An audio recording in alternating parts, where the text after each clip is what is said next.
नमस्कार मित्रांनो, आज आपण जाणून घेणार आहोत दत्त महाराजांची एक अद्भुत आणि प्रेरणादायी कथा. दत्त महाराज म्हणजे त्रिमूर्तींचा अवतार, ब्रह्मा, विष्णू आणि महेश यांचा संगम.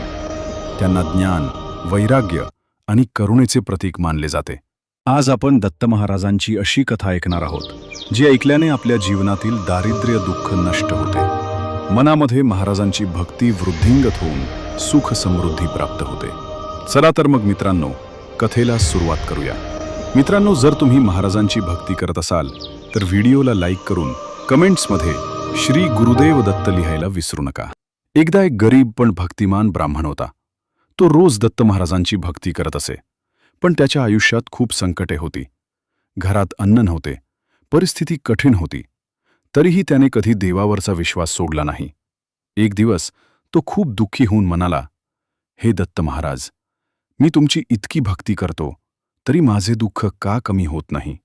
त्याच रात्री त्याला स्वप्न पडले. स्वप्नात दत्त महाराज त्याच्यासमोर प्रकट झाले. त्यांनी शांतपणे सांगितले, तुझी परीक्षा चालू आहे, विश्वास ठेव, योग्य वेळी सर्व काही ठीक होईल. दुसऱ्या दिवशी तो ब्राह्मण जंगलात जाकूड गोळा करायला गेला. तिथे त्याला एक वृद्ध साधू भेटले.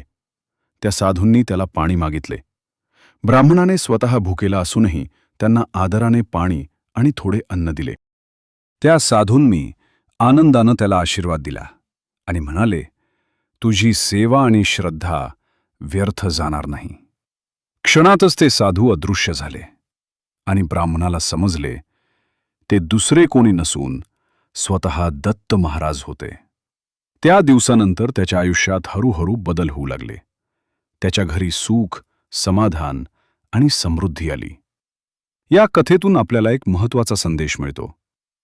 खरी श्रद्धा आणि निस्वार्थ सेवा कधीच वाया जात नाही. देव आपली परीक्षा घेतो, पण योग्य वेळी फळ नक्की देतो. म्हणूनच संकट कितीही मोठे असले तरी विश्वास सोडू नका. दत्त महाराज नेहमी आपल्या भक्तांच्या पाठीशी असतात. शेवटी एकच म्हणूया, श्री गुरुदेव दत्त.